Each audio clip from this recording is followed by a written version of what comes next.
Hi guys, welcome back to another episode of An Anthropologist and a Cat Discuss Judith Butler. This is episode 10. It's the longest series I've ever had. Also because, I made it a class assignment. Go me! Alright, so, today's chapter, remember how in the last video I said that there was a section that I could make an entire video about? We're talking about that in this video, and it's basically the entire chapter. So, yes, I'm getting to do something I said I was going to do. Alright, so, this is chapter 3 of Undoing Gender. This is Doing Justice to Someone, Sex Reassignment and Allegories of Transsexuality. So, one of the first things in the second paragraph that Butler says, this is what Foucault describes as the politics of truth. A politics that pertains to those relations of power that circumscribe in advance what will and will not count as truth. This, becomes, this point, what counts as a person, what counts as a gender, And what happens when I begin to become that for which there is no place within the given regime of truth? This is what Foucault describes as the desubjugation of the subject in the play of the politics of truth. So, what given contemporary order of being can I be? What is it to live, breathe, attempt to love, neither as fully negated nor as fully acknowledged as being? So, Butler says we have to interrogate this point as something important to do with justice. Justice is not only or exclusively a matter of how persons are treated or how societies are constituted. So it's basically, who's a person? Who gets to be a person? Why do they get to be a person? So the very criterion by which we judge a person to be a gendered being is not only one which, justly or unjustly, governs the recognizability of the human, but one that informs the ways we do or do not recognize ourselves at the level of feeling, desire, in the body. So, now we get into what is basically this entire chapter. Butler opens it with, I want to consider a legal and psychiatric case of a person who was determined without difficulty to be a boy at the time of birth, then determined again within a few months to be a girl, who decided in his teenage years to become a man. This is the story of David Reimer. For those of you who are not familiar, I'm basically not going to be I'm going to be referencing Butler in pieces for the rest of this video, but we're pretty much just going to be talking about those. David was born a boy, and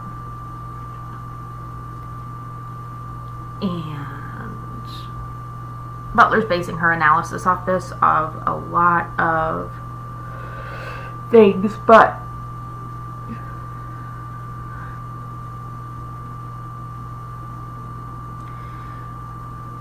basically David was born a boy. Well, born in a male body. And at the age of 8 months, his penis was accidentally burned and severed in the course of a surgical operation that was really botched.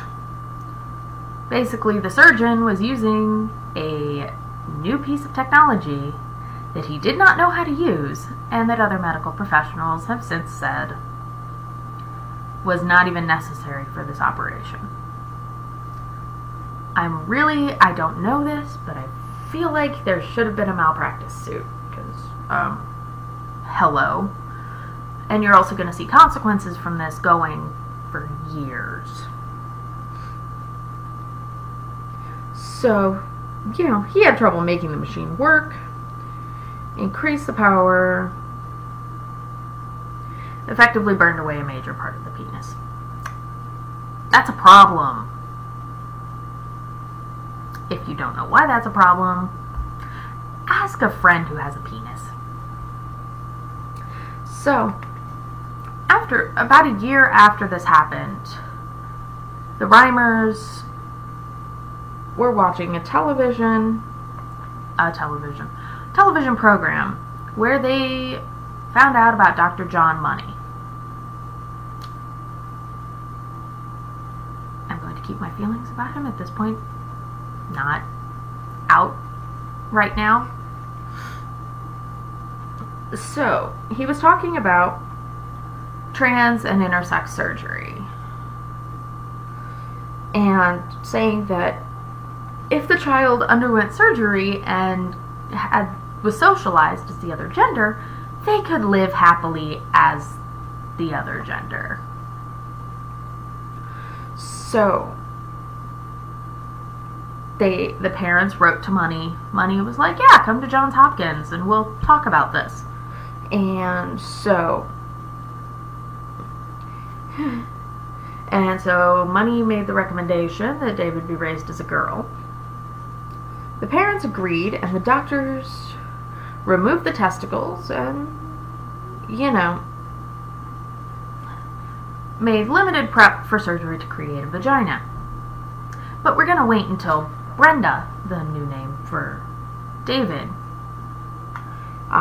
was older. So Brenda went through a whole slew of awful,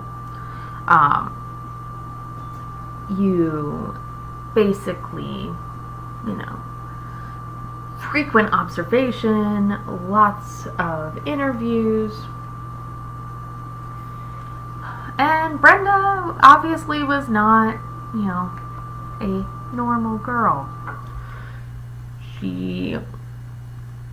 And between the ages of 9 and 11, Brenda started to realize that she wasn't a girl. Desires to buy certain kinds of toys, machine guns, trucks, and although there was no penis, Brenda liked to stand to urinate. The other girls threatened to kill her if she continued. Okay, so the psychiatric team here, I have no words. Money, they offered her estrogen. She refused. Money tried to talk to her about getting a real vagina, and she refused. In fact, ran screaming from the room. Let's be honest, I would too. And then, Money had her view sexually graphic pictures of vaginas and went so far as to show pictures of women giving birth, holding out the promise that Brenda might be able to give birth if she acquired a vagina.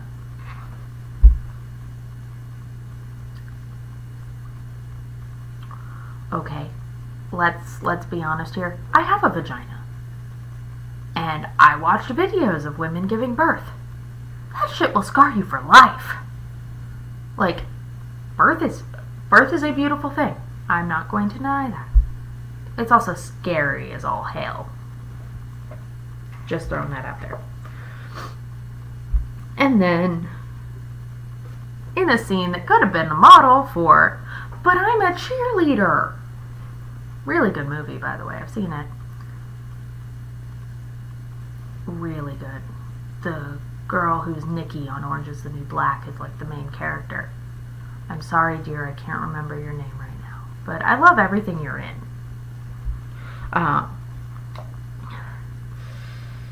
She and her brother were required to perform mock coital exercises with each other on command.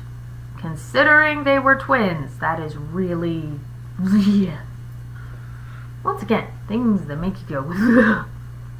There's a whole other section that does exactly that. Yeah. They both later reported being very frightened and did not tell their parents. You know what else happens when kids are forced to do sexual things and are frightened and don't tell their parents? Yeah. It's still awful, even if it's being done by doctors in the name of science. So then, everybody, local psychiatrists and medical professionals intervened, believing that there had been a mistake. Like, no. Which, yes, there had been a mistake.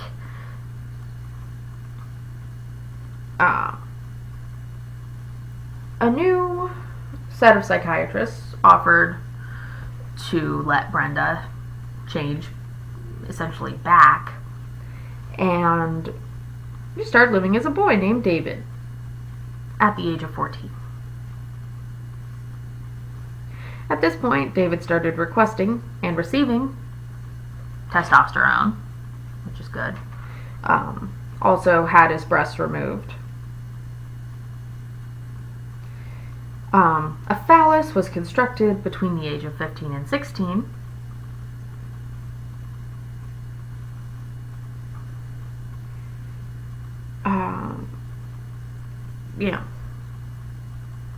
And during the time that David was Brenda, Money was still publishing papers saying how wildly successful it was. Really, dude? Really?